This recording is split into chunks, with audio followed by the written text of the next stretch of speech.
आइए हम फिलिप्पियों की पत्री उसके दूसरे अध्याय में से मनन कर रहे हैं और आज का जो हमारा मनन का विषय है वो दूसरा अध्याय उसके 25 वचन से लेकर है वर्स 25। तो मैं इस वचनों को आपके सामने पढ़ूंगा और उसके बाद में हम परमेश्वर के वचनों पर मनन को करेंगे।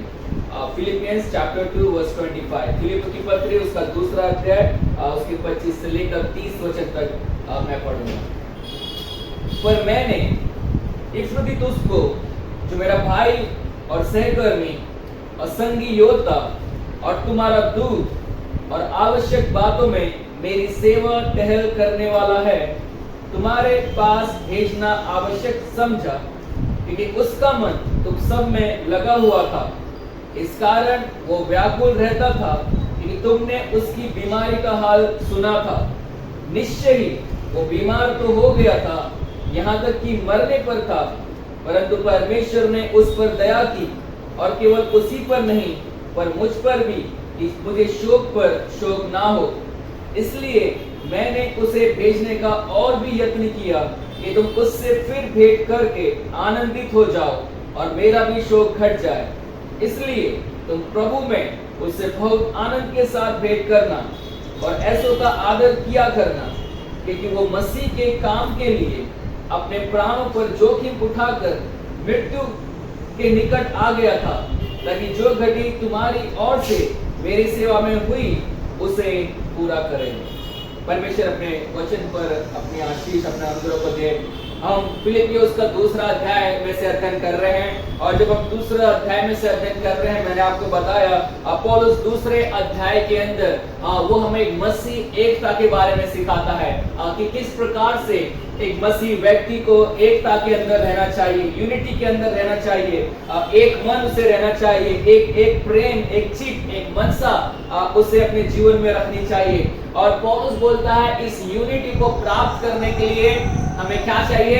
ह्यूमिलिटी चाहिए, हमें नम्रता और दीनता चाहिए। और जब वो नम्रता दीनता के बारे में बताता है कि हम इस नम्रता और दीनता के द्वारा इस यूनिटी को प्राप्त कर सकते हैं। हम घमंड रखकर, प्राइड रखकर, अपना एरोगेंस रखकर हम कभी भी यूनाइटेड नहीं हो सकते हैं। We have to come down, हमें हम्बल होना बहुत जरूरी है अगर हम एक होना चाहते हैं, अगर हम एकता को बनाए रखना चाहते हैं। और उसी चीज को पौलुस यहाँ पर सिखाता है। और जब वो नम्रता दीनता के बारे में हमें बताता है तो वो हमें सबसे बड़ा उदाहरण देता है, और वो उदाहरण कोई और नहीं, वो यीशु मसीह का उदाहरण हमें देता है कि किस प्रकार से उसने अपने आप को नम्र किया, किस प्रकार से उसने अपने आप को उसमें दीन बनाया। फिर हमने आगे भी पढ़ा कि पौलुस हमसे बताता है कि परमेश्वर ने ऑलरेडी हमारे लिए सब कुछ किया है। उसने इच्छा, काम हमारे मन में डाला है ताकि हम एकता के अंदर बढ़ते रहें, एकता के अंदर जड़ पकड़ते रहें और अपने उद्धार के काम को हम क्या करते रहें? पूरा करते रहें। और जब पौलुस इन सारी चीजों को सिखा रहा है कि तुम बिना विवाद के, बिना कुड़कुड़ाए, तुम सारे टेढ़े और हथेली संसार में रहते समय तुम्हें एकता को बनाए रखना है। तो नम्रता के साथ हमें एकता बनाए रखनी है, बिना विवाद के हमें एकता बनाए रखनी है, बिना कुड़कुड़ाए हमें एकता बनाए रखनी है।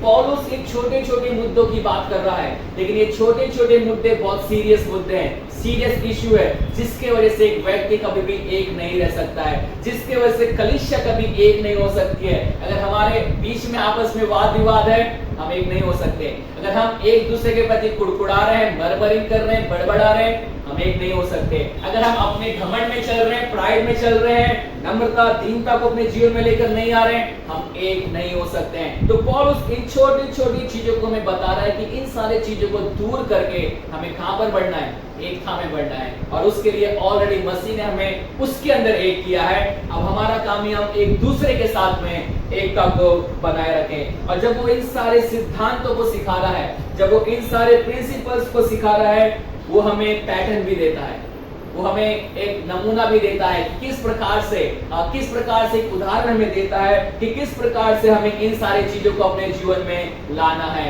और वो हमें तीमुथियुस का उदाहरण देता है, एक मॉडल हमें देता है। वो हमें बताता है कि तीमुथियुस को देखो, वो केवल सिद्धांतों का प्रचार करने वाला व्यक्ति नहीं है, वो केवल सिद्धांतों को यहाँ वहाँ बांटने वाला व्यक्ति नहीं है, लेकिन वो सिद्धांतों के अनुसार अपने जीवन को व्यतीत करने वाला व्यक्ति है। पौलुस जब बोल रहा है कि तुम बिना विवाद के काम किया करो, बिना कुड़कुड़ाए काम किया किया करो, नम्रता दीनता को अपने अंदर रखो। वो तीमुथियुस को लेकर आता है, बोलता है इस व्यक्ति को देखो, इसके जैसा नम्र व्यक्ति नहीं है, इसके जैसा बिना किसी सेल्फिश रीजन की वजह से तुम्हारे प्रति सेवा करने वाला कोई व्यक्ति नहीं है। तो तीमुथियुस के बारे में हमें बताता है। और जब हम आज परमेश्वर के वचन में मनन कर रहे हैं तो वो हमारे बीच में एक और व्यक्ति को लेकर आता है और इस व्यक्ति का नाम है एपफ्रोडिटस। और हिंदी में बहुत कठिन है, इवन मुझे भी पढ़ने के लिए थोड़ा कठिन लग रहा है। तो वो हिंदी में इस प्रकार से बोलता है एपफ्रोडिटस। मुझे इंग्लिश में मैं फील कर रहा हूँ तो मैं इंग्लिश में बोलूँ एपफ्रोडिटस। और जब हम इस व्यक्ति के बारे में पढ़ते हैं तो आज हम इस व्यक्ति के बारे में अध्ययन करेंगे। आज हम इस व्यक्ति के बारे में सीखेंगे कि पौलुस हमें इस व्यक्ति के बारे में क्या बताता है। जब हम बाइबल के अंदर इस व्यक्ति के बारे में पढ़ते हैं तो बाइबल के अंदर केवल हम इसी किताब के अंदर इस व्यक्ति के बारे में पढ़ते हैं। हम यहाँ पर दूसरे अध्याय में इसके बारे में पढ़ते हैं और फिर बाद में इसी किताब के अंदर 4 अध्याय में हम इसके बारे में पढ़ते हैं। और जब हम इस व्यक्ति के बैकग्राउंड, कहां से आया, इसके पेरेंट्स कौन थे, किन किन बातों में ये आगे था, ये सारी चीजें हमें नहीं पता। इसका बैकग्राउंड क्या है, इसके पेरेंट्स कौन थे, हमें ये भी पता है कि कोई अपोस्टल नहीं था, ये कोई प्रेरित नहीं था, हमें ये भी पता है कि ये कोई प्रेरित नहीं था। और मैं ऐसा कहूंगा ये तीमुथियुस के समान बहुत बड़ा फेमस व्यक्ति भी नहीं था। तीमुथियुस को हम जब देखते हैं, मैंने आपको बताया नए नियम के अंदर 27 किताबें, 27 बुक्स हैं और उन 27 में से 12 किताबों में किसका नाम हमें देखने को मिलता है, तीमुथियुस का नाम हमें देखने को मिलता है। ऐसा व्यक्ति जो 5 कलीसियाओं के अंदर सेवकाई को कर रहा है, एफेसस के अंदर वो सेवकाई कर रहा है, वो बीरिया के अंदर सेवकाई कर रहा है, वो एंटियोक के अंदर सेवकाई कर रहा है, वो थेसलोनिया के अंदर सेवकाई कर रहा है। एक तीमुथियुस नाम के व्यक्ति को जब हम देखते हैं, पौलुस का मैंने आपको बताया, he is a spiritual son for Paul, he is a servant for Christ and he is shepherd for the church। वो पौलुस के लिए उसका आत्मिक पुत्र है, कलीसिया के लिए वो चरवाहा है और यीशु मसीह के लिए वो उसका दास है। तो जब हम तीमुथियुस के बारे में देखते हैं वो बहुत अच्छी रीति से बाइबल में उसके बारे में बताती है। मैं ऐसा कहूंगा वो एक बहुत ही फेमस, वो एक बहुत ही प्रसिद्ध और कलीसियाओं के अंदर एक बहुत ही आदर के योग्य व्यक्ति। लेकिन जब हम इस व्यक्ति के बारे में पढ़ते हैं, एपफ्रोडिटस के बारे में, हमें इन सारी चीजों को देखने नहीं मिलता। वो तीमुथियुस के जैसा फेमस नहीं है, प्रसिद्ध नहीं है। वो हमें ये भी देखने को नहीं मिलता कि वो बहुत ज्यादा प्रचार के लिए फेमस है, प्रीचिंग के लिए फेमस है, नहीं। हम जब इसके बैकग्राउंड को पढ़ते हैं हमें इसके बारे में कुछ भी पता नहीं है। लेकिन पौलुस हमें यहाँ पर इसके बारे में कुछ सिखाना चाहता है। हम इस व्यक्ति के बारे में पढ़ते हैं और ये व्यक्ति फिलिप्पो के चर्च के अंदर, मैं ऐसा कहूंगा फिलिप्पो के चर्च के अंदर एक सदस्य के रूप में वो काम करने वाला व्यक्ति था। और जब फिलिप्पो के चर्च को ये मालूम पड़ता है कि पौलुस जेल में है और पौलुस जेल के अंदर है, और जब वो जेल के अंदर है तो फिलिप्पो के चर्च अपनी तरफ से पौलुस को कुछ पैसा या कुछ मदद भेजने चाहते थे। और जब वो उसको कुछ पैसे की मदद भेजना चाहते थे तब वो इस व्यक्ति को चुनते हैं और इस व्यक्ति को उस सहायता के साथ में जो भी विश्वासियों ने जमा किया है, जो भी विश्वासियों ने प्रार्थना के साथ में इकट्ठा किया है, उस सारे कलेक्शन को, उस सारी भेंट को इकट्ठा कर वो इस व्यक्ति को इसके हाथ में पौलुस के पास में भेजते हैं। और ये पौलुस के पास में कलीसिया के इस दान को लेकर जाता है। और केवल दान को लेकर नहीं, इस व्यक्ति को यह भी कहा गया था कि जब तक पौलुस वहां पर है तुझे उसकी क्या करनी है, सेवा टहल करनी है ना। उसे एक मिनिस्टर, ऐसा लिखा हुआ है यहाँ पर, पौलुस बोलता है वो तुम्हारा मिनिस्टर करके मेरे पास में भेजा गया है, अर्थात एक मेरी सेवा टहल करने वाला व्यक्ति। तो इस व्यक्ति को यह कहा गया कि तुझे पौलुस के साथ में रहना है, वो जो भी कहे तुझे करना है, उसकी सेवा टहल करनी है। जो भेंट हम तुझे दे रहे हैं वो भेंट हमें उसके पास में तुझे पहुंचानी है। और जब इस भेंट को लेकर वहां पर पहुंचता है, पौलुस की सेवा टहल करता है, ये वहां पर बीमार पड़ जाता है। और जब ये बीमार पड़ जाता है, वो इतना बीमार पड़ जाता है कि वो मरने पर है। और पौलुस इस समय रोम के अंदर एक हाउस अरेस्ट के अंदर है। और कुछ बाइबल के स्कॉलर कहना चाहते हैं कि वो 2 साल तक इस कैद के अंदर था। तो पौलुस हाउस अरेस्ट के अंदर है, जेल के अंदर नहीं है, वो एक घर के अंदर कैद है। लेकिन घर के अंदर वो फ्रीली घूम सकता है, लोगों से मिल सकता है। वो बाहर जाके नहीं मिल सकता, लेकिन लोग बाहर से आकर उसके साथ में मिल सकते हैं, रह सकते हैं। तो एक ऐसे प्रकार की कैद में, हाउस अरेस्ट के अंदर पौलुस था। और यहाँ पर ये व्यक्ति आकर फिलिप्पो के चर्च के द्वारा भेजा जा जाकर वहां पर पौलुस की सेवा टहल करता है और वहां पर सेवा टहल करते करते वो क्या हो जाता है, बीमार हो जाता है। और जब वो बीमार हो जाता है, वो इतना बीमार हो जाता है कि वो मरने पर है और कलीसिया के लोग को ये मालूम पड़ता है, फिलिपियों के चर्च को ये मालूम पड़ता है कि जिस व्यक्ति को हमने पौलुस की सेवा टेल करने के लिए भेजा था वो वहां पर क्या है, बीमार है। तो फिलिप के चर्च उसकी चिंता करने लगते हैं, पौलुस उसकी चिंता करने लगता है। और हम इसके अंदर पढ़ते हैं एपफ्रोडिटस ये भी कलीसिया के लिए चिंता करने लगता है, लेकिन वो लोग मेरी चिंता कर रहे हैं। तो अगर हम इस व्यक्ति के बारे में पढ़ेंगे, इस व्यक्ति की वजह से सारे लोग चिंता में हैं, सारे लोग टेंशन में, फिलिपियंस चर्च टेंशन में है, पौलुस टेंशन में है, ये खुद टेंशन में है क्योंकि चर्च टेंशन में है। तो इन सारी चीजों को हम यहाँ पर देखते हैं। तो सचमुच हम जब इस बाइबल के अंदर इस व्यक्ति के बारे में पढ़ते हैं, हमें इतना इसके बारे में हम इसके बारे में इतना नहीं देखते, इसके बैकग्राउंड के बारे में हम इतना नहीं देखते, इसकी हिस्ट्री के बारे में हम इतना नहीं देखते। लेकिन हाँ, हम एक चीज यहाँ पर देखते हैं जो पौलुस हमें इसके बारे में बताता है। और पौलुस किस प्रकार से कहता है 25 वचन में, पर मैंने इपफ्रोडिटस को जो मेरा भाई और सहकर्मी और संगी योद्धा है।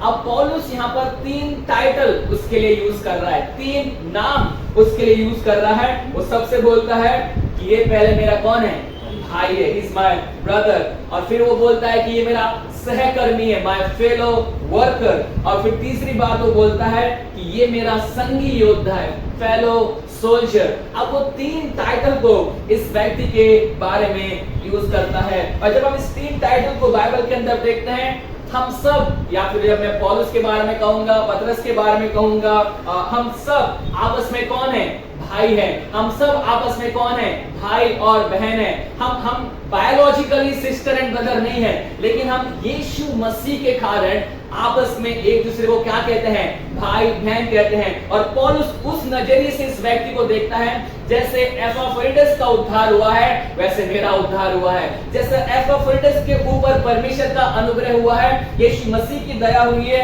उसी प्रकार से मुझ पर क्या हुआ है, अनुग्रह हुआ है और यीशु मसीह की दया मुझ पर हुई है। तो उद्धार के नजरिए से जब पौलुस इस व्यक्ति को देखता है, वो बोलता है ये मेरा कौन है, भाई है, ये मसीह के अंदर मेरा भाई है। और केवल ये मसीह के अंदर मेरा भाई नहीं, वो बोलता है कि ये मेरा सहकर्मी है, मेरा फेलो वर्कर है। ये केवल पौलुस के साथ में एक उद्धार के रिलेशन के अंदर, एक साल्वेशन के रिलेशन के अंदर, एक अपने जीवन के अंदर रिलेशनशिप उसके साथ में नहीं रखता, लेकिन ये पौलुस की तरह सेवकाई के अंदर भी काम करने वाला व्यक्ति था। और पौलुस की तरह ये सुसमाचार के अंदर भी सेवकाई करने वाला व्यक्ति था, लोगों तक परमेश्वर के सुसमाचार को ले जाने वाला व्यक्ति था, लोगों तक परमेश्वर के गॉस्पेल को ले जाने वाला व्यक्ति था। और फिर वैसा बोलता है ये मेरे साथ में संगी योद्धा है, फेलो सोल्जर है। अब जब हम सोल्जर के बारे में बात करते हैं और जब भी हम सैनिक के बारे में, योद्धा के बारे में बात करते हैं,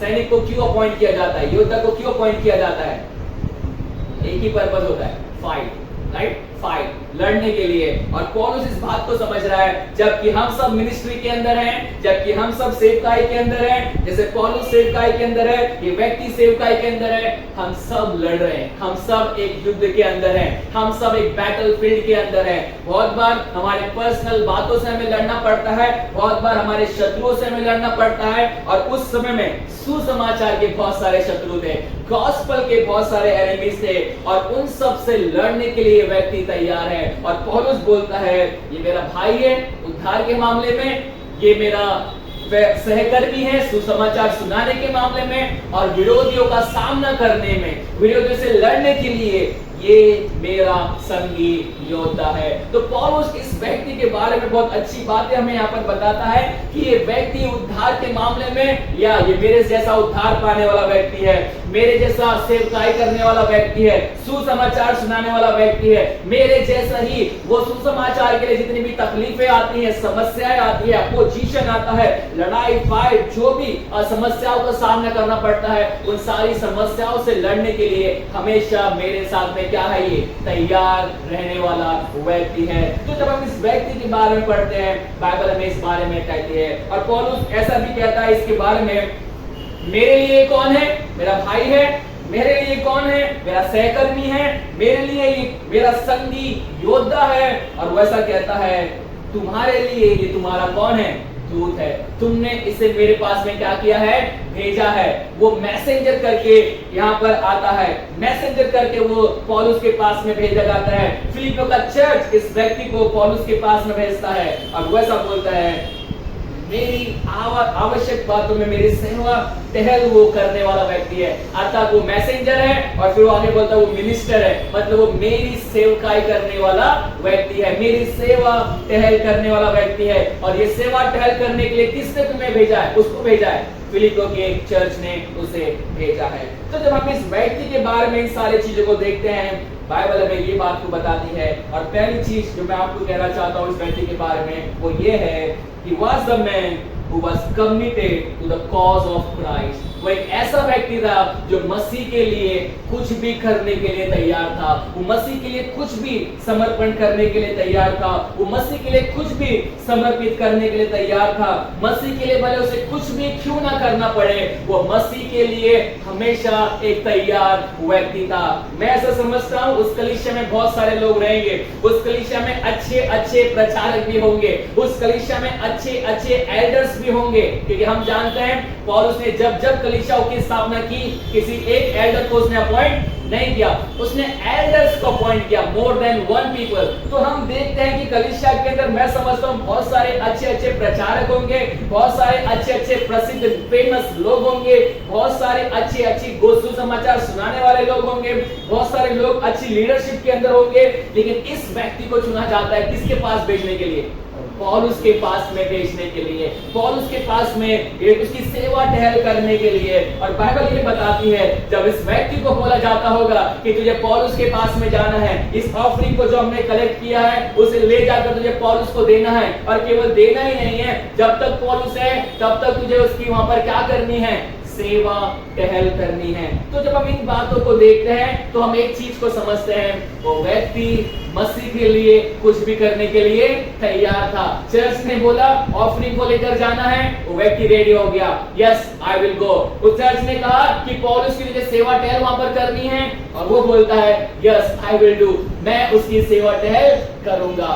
आज के समय में है ना, जब हम ये वर्ड पढ़ते हैं सेवा टहल, इंग्लिश में वर्ड है मिनिस्टर, लेकिन जब आज के टाइम में हम मिनिस्टर वर्ड थोड़ा अलग नजरिए से देखते हैं। लेकिन जब हम इन बातों को देखते हैं, सेवा टहल करने वाला है, एक व्यक्ति के हाथ के नीचे रहने वाला व्यक्ति, और एक व्यक्ति जैसा कहेगा वैसा उसका करने वाला व्यक्ति, उसका सेवक। पुराने नियम में पढ़ते हैं सेवक हुआ करते थे, राइट? एलिशा का सेवक हुआ करता था, एलिया का सेवक हुआ करता था। तो पुराने नियम में इन सारी चीजों को देखते हैं, और यहाँ पर पौलुस के लिए एक सेवक उसकी जेल में भेजा जा रहा है, और इस व्यक्ति का नाम है एपफ्रोडिटस। और ये व्यक्ति उस सेवा के लिए क्या हो जाता है?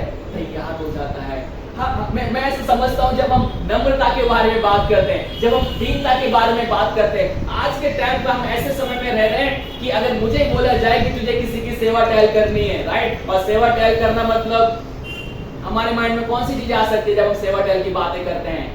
हमारे इंडिया में, हमारे देश में हम सेवा के ऊपर बहुत ज्यादा जोर देते हैं, राइट? हॉस्पिटैलिटी के ऊपर हम बहुत ज्यादा जोर देते हैं, और हम बहुत बार कहते हैं कि हमें ये करना है। हमारे घर में कोई मेहमान आता है तो हम उसे कुछ भी काम करने नहीं देते ना, हम सारा काम करते हैं, खुद करते हैं उसके लिए। और जब पौलुस के पास में इस व्यक्ति को भेजा जा रहा है, यस, पौलुस के पास में इस व्यक्ति को इसलिए भेजा जा रहा है ताकि पौलुस की जेल के अंदर, हाउस अरेस्ट के अंदर उसकी सेवा टहल को करे। और उस मिनिस्ट्री को एक्सेप्ट करना ही अपने आप में एक बहुत बड़ा काम है। एक व्यक्ति का सेवक बन के जाना ही अपने आप में एक बहुत बड़ा टास्क है। एक व्यक्ति के हाथ के नीचे रहकर ही काम करना अपने आप में एक बहुत बड़ा टास्क है। और बाइबल ऐसा बताती है कि व्यक्ति विलिंगली उस ऑफर को क्या करता है? स्वीकार कर लेता है। वो विलिंगली कलीसिया के इस निर्णय को क्या कर लेता है? स्वीकार कर लेता है। और वो ऐसा बोलता है, यस मैं जाऊंगा, कलीसिया ने मुझे चुना है, मैं जाऊंगा, कलीसिया ने मुझे ठहराया है, मैं जाऊंगा।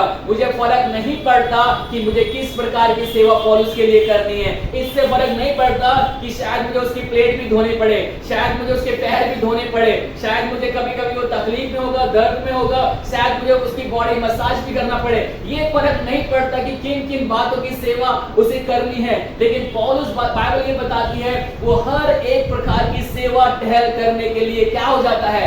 रेडी हो जाता है, तैयार हो जाता है। और बाइबल हमें यही बताती है, जब हम दीनता के बारे में सीख रहे हैं, जब हम नम्रता के बारे में सीख रहे हैं, एपाफ्रोडिटस हमें यह सिखाना चाहता है, किसी भी प्रकार की सेवा क्यों ना हो, हमें नम्रता से उसे क्या करना है, ग्रहण करना है। हमें दीनता के साथ में उस सेवा के अंदर क्या करना है, उसे अपनाना है। आज के टाइम पर जब हम मसीह सेवा के बारे में बात करते हैं, आज के टाइम पर जब हम क्रिश्चियन सर्विस के बारे में बात करते हैं, अक्सर लोग को ये लगता है मसीह की सेवकाई खाली फुलपिट से की जा सकती है, मसीह की सेवकाई खाली यहाँ पर आकर प्रचार करके की जा सकती है, हमें सुसमाचार सुनाकर की जा सकती है। आज के टाइम पर जब मसीह सेवा की बात की जाती है, अक्सर लोगों की अंडरस्टैंडिंग मेंटलिटी ये होती है, हमें या तो प्रचार करना है, हमें या तो सुसमाचार सुनाना है, हमें या तो बहुत बड़ा इवेंजलिस्ट बनना है, हमें हमें हमें ऊंचे, हम जब भी इन बातों को देखते हैं, स्टेज की सेवकाई, फुलपिट की सेवकाई, या फिर ऐसी सेवकाई जिसके अंदर बहुत नाम हो, बहुत इज्जत हो, बहुत आदर हो, अक्सर जब भी क्रिश्चियन मिनिस्ट्री के बारे में बात करना किया जाता है, जब भी मसीह की सेवकाई के बारे में बात किया जाता है, आज हमारे पास में ये मेंटलिटी है, हमारे पास में ये मानसिकता है, हम केवल इन्हीं चीज को देखते हैं। सेवकाई मतलब प्रचार करना, सेवकाई मतलब सुसमाचार सुनाना, सेवकाई मतलब इवेंजलिस्ट होके बन जाना। मैं ये नहीं कहता कि ये सारी सेवकाई नहीं है, लेकिन बाइबल ये बताती है केवल यही सेवकाई नहीं है, केवल प्रचार करना ही सेवकाई नहीं है, केवल सुसमाचार सुनाना ही सेवकाई नहीं है, केवल स्तुति आराधना यहाँ से लीड यहाँ पर वर्शिप करना ही सेवकाई नहीं है। जब हम चर्च में एक साथ मिलते हैं,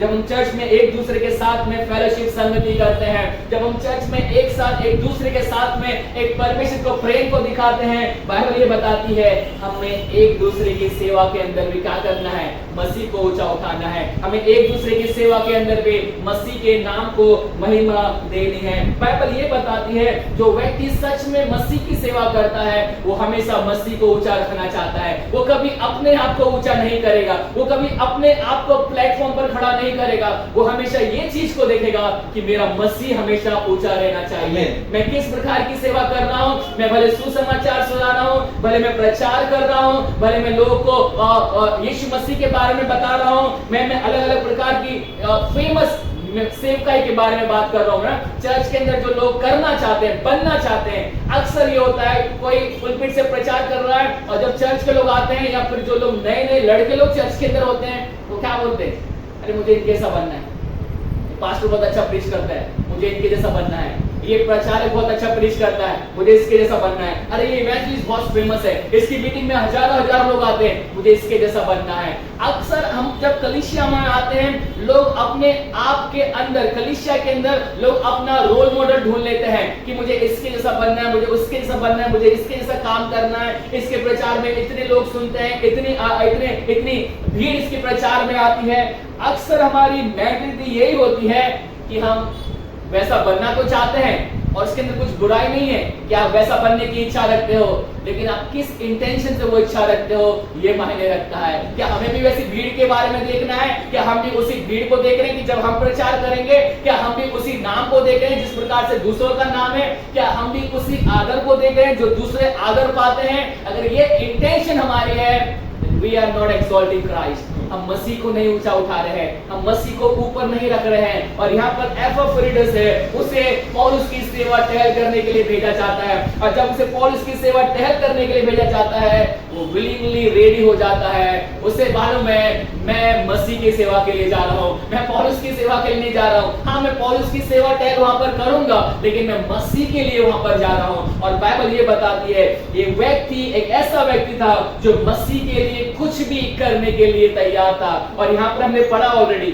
पौलुस उसे क्या बोलता है? संगी योद्धा बोलता है, जो ऑलरेडी मिनिस्ट्री के अंदर है, जो ऑलरेडी ऐसे फाइट के अंदर है, जो ऐसे युद्ध के अंदर है, जो उसे सामना करना पड़ रहा है। वो सेवकाई के अंदर पौलुस बोलता है वो मेरा फेलो वर्कर है, वो मेरे साथ में सेवकाई करने वाला व्यक्ति है। इतना फेमस नहीं है, पौलुस की जैसा अपोस्टल नहीं है, तीमुथियुस की जैसा प्रचारक नहीं है, अच्छा फेमस व्यक्ति नहीं है, बहुत सारी कलीसिया संभालने वाला व्यक्ति नहीं है, लेकिन मिनिस्ट्री के अंदर है, सेवकाई करने वाला व्यक्ति है, पौलुस के साथ में सेवकाई करने वाला व्यक्ति है, कलीसिया के अंदर सेवकाई करने वाला व्यक्ति है। और वो बोलता है मेरे लिए सबसे इंपॉर्टेंट अगर कुछ है वो है मसीह। जब हम मसीह के बारे में बात करते हैं, जब हम मसीह सेवकाई के बारे में बात करते हैं, बाइबल हमें यही बताती है कि मसीह सेवकाई मसीह को ऊंचा उठाने वाली सेवकाई है। मसीह सेवकाई मसीह को ऊंचे स्थान पर रखने वाली सेवकाई है, ना कि अपने आप को ऊंचे स्थान पर रखने वाली सेवकाई है। मैं कल एक शॉर्ट्स को देखा था एक पास्टर का, वो ऐसा बोलता है, पास्टर्स आर नॉट सेलिब्रिटीज। जो पास्टर्स हैं वो सेलिब्रिटीज नहीं है। पास्टर्स आर नॉट इन्फ्लुएंसर, है ना। जो पास्टर लोग हैं वो ऐसे लोग नहीं जो दूसरे को प्रभावित करें। हम प्रभावित करने वाले लोग नहीं है, हम सेलिब्रिटीज नहीं है। और वो बहुत अच्छा बोलता है, वो ऐसा कहता है, pastors are the shepherd and they have to live with their sheep, they have to stay with their sheep. एक पास्टर जो होता है, एक जो चरवाहा होता है, एक जो कलीसिया का सेवक जो होता है, वो चरवाहा है। और चरवाहा का काम क्या है? उसकी भीड़ के साथ रहेगा, है ना। हम पतरस के बारे में पढ़ते हैं, यीशु मसीह पतरस को बोलता है, पतरस क्या तू मुझसे प्रेम करता है? और बोलता है, यस लॉर्ड, मैं तुझसे प्रेम करता हूँ। और यीशु मसीह से क्या बोलता है? मेरी भेड़ों को चरा, फीड माय शीप। फिर परमेश्वर इसको यीशु मसीह फिर से बोलता है, क्या पतरस तू मुझसे प्यार करता है? पतरस बोलता है, यस मैं बोला, मैं तुझसे प्यार करता हूँ, मैं प्यार करता हूँ। और यीशु मसीह फिर इसको बोलता है, फीड माय शीप। तीसरी बार पर में यीशु मसीह फिर उससे पूछता है, पतरस क्या तू मुझसे प्यार करता है? फिर पतरस बोलता है, मैं ऑलरेडी बोल चुका हूं कि मैं तुझसे क्या कर रहा हूं? प्यार करता हूं। अगेन जीसस से, फीड माय शीप। जब हम सेवक के बारे में बात कर रहे हैं, हम कलीसिया के सेवक के बारे में बात कर रहे हैं, हम पास्टर्स के बारे में बात कर रहे हैं, हम इस बात को समझना बहुत जरूरी है। We are not to lift ourselves high. हमें अपने आप को ऊंचा नहीं उठाना है। ये पुलपिट मसीह का है, ये सेवा मसीह की है, ये सेवकाई मसीह की है, हम मसीह के हैं, कलीसिया के लोग मसीह के हैं। और इन सब के अंदर केवल कौन ऊंचा उठना चाहिए? मसीह ऊपर उठना चाहिए। और पौलुस यहाँ पर हमें वही बता रहा है। इस व्यक्ति के बारे में हमें यहाँ पर यही चीज सीखने को मिलती है, कलीसिया के अंदर सेवकाई करने वाला, पौलुस के साथ में सेवकाई करने वाला, पौलुस उसे अपना भाई, अपना सहकर्मी, अपना संगी योद्धा बोलता है। और वो बोलता है कि he was the man who is committed to the cause of Christ। वो मसीह के लिए कुछ भी करने के लिए तैयार है, वो मसीह के लिए कुछ भी दुख उठाने के लिए तैयार है। और हम यहाँ पर पढ़ते हैं, वो दुख उठाते उठाते क्या पड़ गया? बीमार पड़ गया। और कितना बीमार पड़ गया? वो इतना बीमार पड़ गया कि वो क्या है? मरने पर है, मरने पर है। बाइबल ये बताती है, जब हम इस व्यक्ति के बारे में पढ़ते हैं, ये शायद बहुत फेमस व्यक्ति नहीं है, शायद इसे लोग जानते भी नहीं होंगे कलीसिया के अंदर। अगर पौलुस हमें इसके बारे में नहीं बताता तो शायद हमें इसके बारे में मालूम भी नहीं पड़ता था। अगर ये कलीसिया के द्वारा भेजा नहीं जाता था पौलुस के पास में, तो शायद हमें वो भी मालूम नहीं पड़ता था। और मैं ऐसा समझता हूं, अगर ये बीमार भी नहीं पड़ता था तो मुझे नहीं लगता पौलुस की बीमारी के बारे में हमें बताता था। तो इस व्यक्ति के बारे में हम पढ़ते हैं तो हमें मालूम पड़ता है कि बहुत ज्यादा प्रसिद्ध व्यक्ति नहीं है, बहुत ज्यादा फेमस व्यक्ति नहीं है, एक नॉर्मल सिंपल बिलीवर। लेकिन बाइबल ये बताती है वो एक ऐसा बिलीवर है जो मसीह को सबसे ऊंचे पे रखता है। आज हमारे जीवन में हमें देखना है, हमें सोचना है, हम किसके नाम के लिए जी रहे हैं? हम अपने नाम के लिए जी रहे हैं या हम मसीह के नाम के लिए जी रहे हैं? हम अपने नाम को ऊंचा कर रहे हैं या मसीह के नाम को ऊंचा कर रहे हैं? हम अपने आप को कह तो रहे हैं कि हम मसीह की सेवकाई के अंदर है, हम अपने आप से कह तो रहे हैं कि हम मसीह की सेवा करते हैं, लेकिन जब हम मसीह की सेवा करते हैं, क्या हम मसीह को ऊंचा उठा रहे हैं? क्या हम मसीह को सबसे ऊपर रख रहे हैं? क्या मसीह सबसे ऊंचे स्थान पर है या नहीं है? हमें इस बात को देखना है। और ये व्यक्ति हमें यही सिखाता है, मिनिस्ट्री के अंदर, सेवकाई के अंदर हमें किसको ऊपर उठाना है? मसीह को ऊपर उठाना है। और पौलुस यहाँ पर ऐसा बोलता है कि ये मेरी सेवा टहल करने वाला व्यक्ति है। एक बहुत ही सिंपल सेवकाई, एक बहुत ही छोटी सेवकाई अगर मैं आज के लोगों की नजर से देखूंगा तो हम उसे कौन सी सेवा बोलेंगे? बहुत छोटी सेवकाई हम बोलेंगे।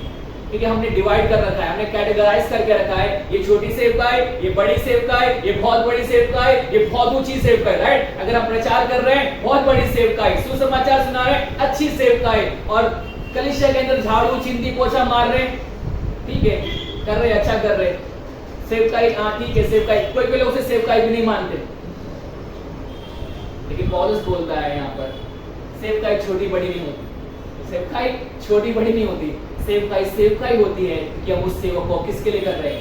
मसीह के लिए कर रहे हैं। अगर मैं छोटा सा छोटा काम कलीसिया के अंदर कर रहा हूं और उस काम के अंदर मैं मसीह को ऊंचा कर रहा हूं, वो मेरे लिए मसीह की सेवकाई है। अगर पुलपीठ से खड़ा होकर मैं प्रचार कर रहा हूं और प्रचार के अंदर मैं मसीह को ऊंचा कर रहा हूं, मैं मसीह की सेवा कर रहा हूं। अगर मैं यहाँ पर खड़े होकर प्रचार करके मसीह को ऊंचा नहीं उठा रहा हूं, तो इस बड़ी सेवकाई का कोई मतलब नहीं है, इस बड़े ऊंची सेवकाई का भी कोई मतलब नहीं है। तो पौलुस हमें बताता है, जब हम नम्रता के बारे में, दीनता के बारे में सीख रहे हैं, और पौलुस हमें सिखाता है, इन भाइयों को देखो, तीमुथियुस को देखो, एपफ्रोडिटस को देखो, उन्होंने अपने जीवन में ये नहीं देखा कि अरे मुझे किस काम के लिए भेजा जा रहा है, अरे मुझे पौलुस की सेवा टहल करने के लिए भेजा जा रहा है, अरे मुझे कुछ और भी भेजा जा सकता था, अरे मुझे सुसमाचार सुनाने के लिए मुझे भेजा जा सकता था, मुझे कलीसिया को स्थापित करने के लिए भी भेजा जा सकता था, राइट? चर्च भेज सकता था या नहीं भेज सकता था? पौलुस बरनबास को किसने भेजा मिशन पर? कलीसिया ने भेजा, राइट? और ये कलीसिया भी इस व्यक्ति को भेज सकती थी या नहीं भेज सकती थी? भेज सकती थी, लेकिन उसे पौलुस की सेवा टहल करने के लिए भेजा जाता है। लेकिन ये व्यक्ति उस सारे ऑफर को क्या कर लेता है? एक्सेप्ट कर लेता है, एक नम्रता के साथ में, दीनता के साथ में, ये ना सोचते हुए कि ये छोटी सेवकाई है या बड़ी सेवकाई है, केवल ये सोचते हुए जो भी सेवकाई मुझे मिली है उसमें मैं किसे ऊंचा उठाऊंगा? मसीह को ऊंचा उठाऊंगा। तो जब हम इस व्यक्ति के बारे में पढ़ते हैं तो पहली बात हमें पौलुस यहाँ पर बताता है, ये व्यक्ति यीशु मसीह के लिए पूरी रीति से समर्पित व्यक्ति था। ये व्यक्ति मसीह के लिए कुछ भी करने के लिए तैयार था। ये व्यक्ति मसीह के लिए दुख उठाने के लिए भी तैयार था। ये व्यक्ति मसीह के सुसमाचार के लिए भी तैयार था। ये व्यक्ति मसीह के लोगों की सेवा के लिए भी तैयार था, और ये व्यक्ति पौलुस की सेवा टहल करने के लिए भी तैयार वो व्यक्ति था। तो पहली चीज जो हम सीखते हैं इस व्यक्ति के जीवन से वो ये है, ये व्यक्ति मसीह के लिए कुछ भी करने के लिए तैयार था। और केवल इतना ही नहीं, बाइबल ऐसा बताती है, अगर हम इसका 26 वचन पढ़ते हैं तो वहां पर पौलुस ऐसा कहता है क्योंकि उसका मन, मैं 25 से फिर से पढ़ता हूं, पर मैंने इफिपुलुस को जो मेरा भाई, सहकर्मी और संगी योद्धा और तुम्हारा दूत और आवश्यक बातों में मेरा सेवा टहल करने वाला है, तुम्हारे पास भेजना आवश्यक समझा, क्योंकि उसका मन तुम सब में लगा हुआ था और इस कारण वो व्याकुल रहता था, क्योंकि तुमने उसकी बीमारी का हाल क्या किया था? सुना था। अब बाइबल ये बताती है और परमेश्वर के वचन में हम ये पढ़ते हैं, पौलुस बोलता है इस व्यक्ति को मैं तुरंत भेजना चाहता हूँ, इस व्यक्ति को भेजना मेरे लिए जरूरी है, क्योंकि मुझे ऐसा लगता है जब कलीसिया ने इस व्यक्ति को पौलुस की सेवा टहल के लिए भेजा तो उसे इस रीति से भेजा होगा कि जब तक पौलुस जेल में तब तक उसकी क्या कर दो? सेवा कर। ये लोग एक्सपेक्ट नहीं कर रहे होंगे कि इफाफ्रोडिटस कहां पर आएगा? रिटर्न आएगा, या फिर वो वापस आकर कहेगा कि नहीं मुझे सेवा नहीं करनी है, मुझे छोड़ दो, अकेला मैं जाता हूं फिर से कलीसिया में आता हूं। नहीं, पौलुस बोलता है, जब वो बीमार पड़ा तो पौलुस बोलता है मुझे तुम्हारे पास में उसे भेजना आवश्यक जान पड़ा। क्यों आवश्यक जान पड़ा? वो ऐसा बोलता है क्योंकि उसका मन तुम सब में क्या हुआ था? लगा हुआ था। और केवल उसका मन तुम्हारे पास में लगा हुआ नहीं था, वो ऐसा बोलता है वो तुम्हारे कारण व्याकुल था, है ना? इंग्लिश में वर्ड पता है डिस्ट्रेस, वो बहुत व्याकुल हो गया। मतलब हम जब व्याकुल हो जाते हैं क्या हमारा मन कहीं पर लगता है? हमारा मन कहीं पर भी नहीं लगता। हम केवल उस व्यक्ति के बारे में या उस चीज के बारे में सोचते रहते हैं जो हमें चाहिए ना, हम उस चीज को पाने के लिए क्या हो जाते हैं? व्याकुल हो जाते हैं। और यहाँ पर इस व्यक्ति के बारे में बताया जा रहा है उसका मन कलीसिया से लगा हुआ है और वो कलीसिया के कारण क्या है? व्याकुल है। क्यों? कलीसिया ने क्या सुन लिया था? ये व्यक्ति क्या है? अब ध्यान से सुनिए, मुझे अच्छा लगता है यहाँ पर जो लिखा हुआ है, वो अपनी बीमारी की वजह से व्याकुल नहीं। एपफ्रोडिटस अपनी बीमारी की वजह से व्याकुल, वो अपनी बीमारी की वजह से चिंता नहीं कर रहा है, या फिर वो ऐसा नहीं बोल रहा कि वो बीमारी के ऊपर उसका पूरा मन लगा हुआ है। वो इतना बीमार है कि वो मरने पर है, लेकिन वो अपनी बीमारी के कारण व्याकुल नहीं हो रहा है। वो इस चीज से व्याकुल हो रहा है कि कलीसिया के लोगों को पता है कि मैं बीमार हूं और कलीसिया के लोग मेरे लिए क्या कर रहे हैं? चिंता कर रहे हैं, टेंशन ले रहे हैं, और वो इस बात से टेंशन में है क्योंकि कलीसिया मेरे वजह से टेंशन में है। समझ रहे हैं आप? वो इस बात से फिक्र है, वो इस बात की चिंता में है कि कलीसिया मेरे लिए चिंता कर रही है, और इसलिए पौलुस उसे बोलता है मैं उसे तुम्हारे पास में भेजना चाहता हूं। तुमने उसे मेरी सेवा टहल करने के लिए भेजा है, अच्छी बात है। तुमने उसके द्वारा जो दान भेजा है, बहुत अच्छी बात है। तुमने जो सेवा टहल के एक व्यक्ति को मेरे लिए चुना, बहुत अच्छी बात है, लेकिन मैं उसे तुम्हारे पास में भेजता हूं। क्यों? क्योंकि उसका मन तुम में लगा हुआ है। वो यहाँ पर तो है, लेकिन मन कहां पर है उसका? कलीसिया के अंदर। वो तुम्हारे लिए व्याकुल हो उठा है, लेकिन तुम उसकी चिंता कर रहे हो। अब दूसरी बात पौलुस हमें बताता है इस व्यक्ति के बारे में, he was not only the man who was committed to the Christ, he was also the man who was committed to the church of Christ. वो व्यक्ति केवल मसीह के लिए समर्पित नहीं था, वो मसीह की कलीसिया के लिए एक समर्पित व्यक्ति था। वो मसीह की कलीसिया के लिए कुछ भी करने के लिए तैयार था। वो मसीह की कलीसिया के लिए किसी भी हालत से गुजरने के लिए तैयार था। और बाइबल यहाँ पर ऐसा बताती है, वो अपनी बीमारी की चिंता नहीं कर रहा है, वो मरने पर है, वो उसकी बात की चिंता नहीं कर रहा है, लेकिन वो इसलिए चिंता कर रहा है कि कलीसिया मेरे वजह से चिंता में है। वो कलीसिया पर अपना मन लगाए हुए है, कलीसिया के कारण वो व्याकुल है। और बाइबल ये बताती है, वो व्यक्ति कलीसिया के लिए मन रखने वाला व्यक्ति, कलीसिया के लिए हृदय रखने वाला व्यक्ति, कलीसिया के लोगों से प्यार करने वाला व्यक्ति, कलीसिया के लोगों के लिए चिंता करने वाला व्यक्ति। और केवल ये सिंपल चिंता नहीं, वो इतने चिंतित हो गया कि उसका मन व्याकुल हो गया, अर्थात उसका मन कहीं पर भी नहीं लग रहा है। वो ये सोच रहा है कि मैं कब मेरे लोग के पास में जाऊं, कब मेरे लोग मेरे लिए शांति को पाएंगे, कब उनके मन में मेरी वजह से शांति मिलेगी। तो बाइबल ये बताती है और पौलुस हमसे ये कहता है, ये व्यक्ति कलीसिया के लिए सब कुछ समर्पित करने वाला व्यक्ति था। और मैंने जैसा कि आपको कहा, कलीसिया ने उसे बोला जा, वो क्या हो जाता है, तैयार हो जाता है। उसे ये भी बोला जाता होगा कि तुझे पौलुस की क्या करनी है, सेवा टहल करनी जाती है, और वो क्या बोलता है, yes sir I will go, मैं चाहूंगा। वो कलीसिया के काम के लिए हमेशा तत्पर होता है। वो केवल मसीह के लिए हमेशा रेडी नहीं, वो मसीह की कलीसिया के लिए हमेशा रेडी रहता है ना। हम लोग इंग्लिश में बोलते हैं होम सिक, घर के लिए हम घर की बहुत चिंता करने लगते हैं, हम घर के बारे में बहुत ज्यादा सोचने लगते हैं। हमारे बाइबल कॉलेज में बहुत सारे लोग आते हैं जो ऐसे हो जाते हैं, वो पढ़ने आते हैं और 1-2 महीने बाद में वो थोड़ा होम सिक हो जाते हैं, उन्हें घर की याद आने लगती है और फिर वो बाद में बीच में छोड़कर घर पर चले जाते हैं। लेकिन यहाँ पर ये व्यक्ति होम सिक है, लेकिन उसका रीजन अपने आप में नहीं है। उसे ये नहीं बोल रहा कि मुझे पौलुस की सेवा करना अच्छा नहीं लग रहा है, वो ये भी नहीं बोल रहा कि मैं बीमार हूं, वो ये बोल रहा है कि कलीसिया मेरे कारण चिंतित है, कलीसिया मेरे कारण बहुत ही ज्यादा फिक्र वो मेरी कर रही है और इसलिए मुझे उन्हें चिंता में देखना अच्छा नहीं लग रहा है। उसका मन इस कलीसिया के कारण व्याकुल है, उसका मन इस कलीसिया के लिए बहुत ज्यादा चिंतित हो रहा है। पौलुस बोलता है ना इसी कलीसिया के बारे में, अगर हम इसी पहला अध्याय 8 वचन में पढ़ेंगे तो पौलुस बोलता है, इसलिए मैं परमेश्वर मेरा गवाह है। पौलुस बोलता है इस कलीसिया के लिए, फिलिप्पियों के चर्च के लिए वैसा कहता है कि परमेश्वर मेरा गवाह है कि मैं यीशु मसीह की सी प्रीति करके तुम सबकी क्या करता हूं, मैं लालसा करता हूं। पौलुस बोलता है कि मैं मसीह के प्रेम से तुम्हारी क्या करता हूं, लालसा करता हूं ना। इंग्लिश में लिखा है कि लॉन्ग्स फॉर दैट चर्च, वो उस चर्च की बहुत लालसा करता है, वो चर्च से बहुत जल्दी मिलना चाहता है, वो चर्च से बहुत जल्दी संगति करना चाहता है। और वो एपाफ्रोडिटस के पास में यही बात करता है, ये व्यक्ति तुम्हारी लालसा रखने वाला व्यक्ति है, ये व्यक्ति चर्च की लॉन्गिंग करने वाला व्यक्ति है, ये चर्च के लिए तरसने वाला व्यक्ति है, ये चर्च के लोगों से मिलने के लिए तरसने वाला व्यक्ति है, ये चर्च की चिंता करने वाला व्यक्ति है, ये कलीसिया के लिए सब कुछ करने के लिए तैयार रहने वाला व्यक्ति है। और बाइबल ये बताती है, मसीह का सेवक होने के लिए, कलीसिया का सेवक होने के लिए हमें अपने जीवन में एक नम्रता लाना बहुत जरूरी है। हम जब तक इस नम्रता और दीनता को अपने अंदर नहीं रखेंगे, हम ना तो मसीह को समर्पित हो सकते हैं, ना ही मसीह की कलीसिया को समर्पित हो सकते हैं। और जब हम इस व्यक्ति के बारे में पढ़ते हैं, या ये व्यक्ति मसीह के लिए सब कुछ उठाने के लिए तैयार हो गया, ये व्यक्ति मसीह के लिए सब कुछ दुख उठाने के लिए तैयार हो गया, और केवल मसीह के लिए नहीं, मसीह की कलीसिया के लिए, मसीह की कलीसिया के लिए भी। और पौलुस बोलता है 28 वचन में, 27 वचन में वो सब बोलता है, निश्चय वो बीमार तो हो गया था, यहाँ तक बीमार था कि वो मरने पर था, परंतु परमेश्वर ने मुझ पर क्या की, दया की। और वो बोलता है परमेश्वर ने मुझ पर दया की ताकि मुझे शोक के ऊपर क्या ना हो। पौलुस बोल रहा है ऑलरेडी मैं जेल में हूँ, ऑलरेडी मुझे, पौलुस भी शोक में अपनी जेल की वजह से नहीं है, राइट। उसे कुछ भी टेंशन नहीं कि वो जेल में है, केवल उसकी एक ही शोक है कि मैं भाइयों से नहीं मिल पा रहा हूँ, मैं सुसमाचार नहीं सुना पा रहा हूँ, मैं बाहर जाकर पहले के जैसा लोगों को पास में परमेश्वर के सुसमाचार को सुना नहीं पा रहा।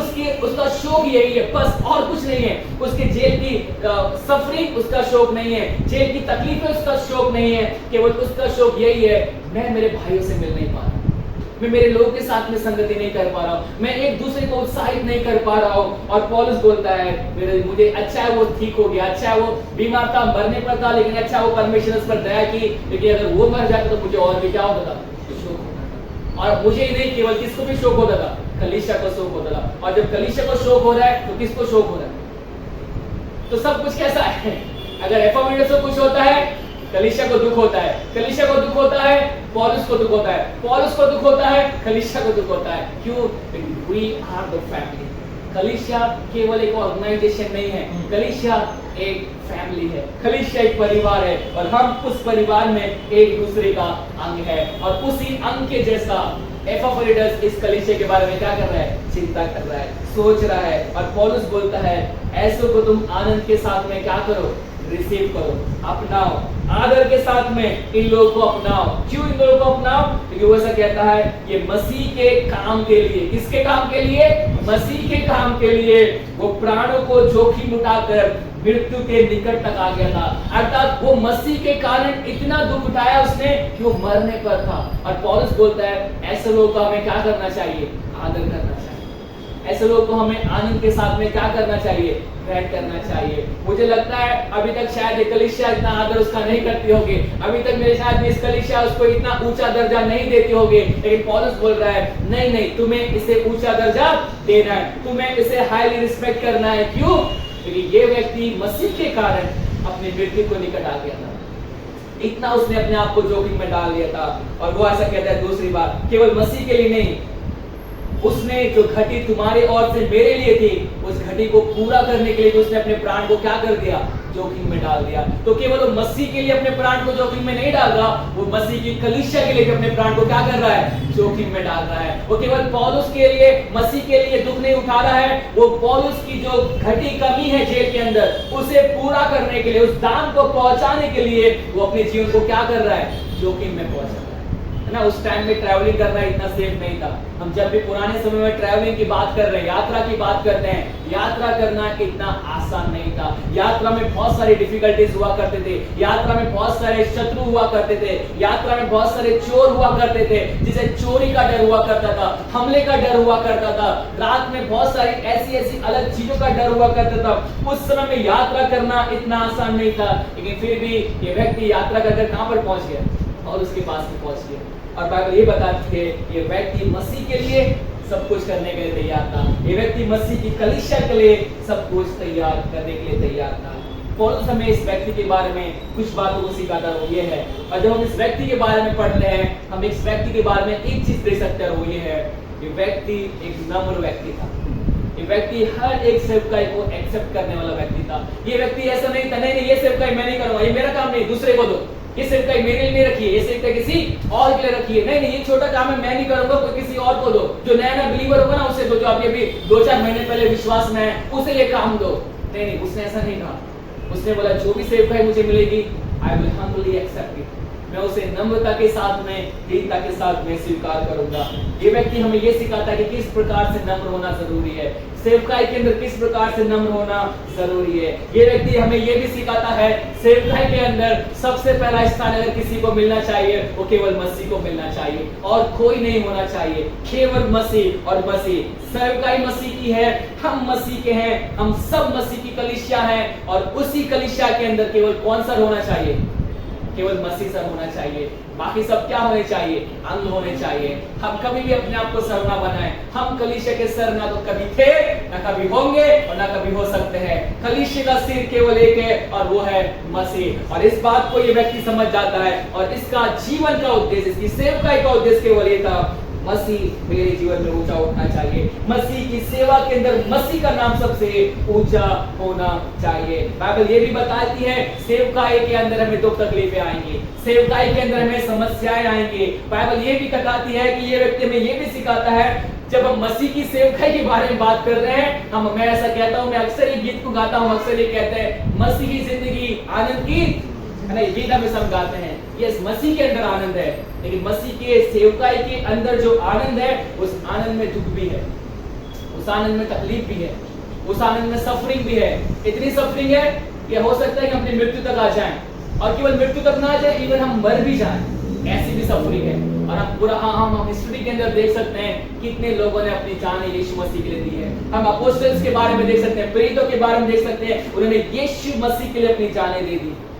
They died for the Christ। तो जब हम मसीह सेवकाई के बारे में बात कर रहे हैं, मसीह सेवकाई कंफर्ट जोन में रहने वाली सेवकाई नहीं है। It is a life of suffering, it is a life of pain। और ये व्यक्ति हमें सिखाता है, यस तुम मसीह सेवकाई में आने की सोच रहे हो, मसीह की सेवकाई करने का तुम्हारे जीवन में तुम मन रख रहे हो, please understand it is not easy service. ये आसान सेवकाई नहीं है। इस सेवकाई में दुख होंगे, दर्द होंगे, तकलीफ होंगी, समस्या आएंगी, अपोजिशन होगा, विरोध होगा, हमारे खुद के लोग हमें सताएंगे। ये बहुत दुख भरी सेवकाई है और तुम्हें इसके लिए तैयार होने की आवश्यकता है। और जब हम मसीह सेवकाई के अंदर हैं, हमें इन सारी चीजों के अंदर तैयार होने की आवश्यकता है। और बाइबल ये भी बताती है, आखिरी बात हम इस व्यक्ति के जीवन से सीखते हैं वो ये है, Christian service is about serving one another. मसीह सेवकाई एक दूसरे की सेवा करने के बारे में। और एक वचन को पढ़ेंगे और वो वचन के द्वारा हम इस मैसेज को, इस सर्मन को समाप्त करेंगे। गलातियन चैप्टर 5, गलातियों की पत्री उसका 5 अध्याय और कोई तो 13 और 14 वचन को पढ़े। Book of Galatian chapter 5 verse 13 and 14। गलातियों की पत्री 5 अध्याय 13 और 14 वचन।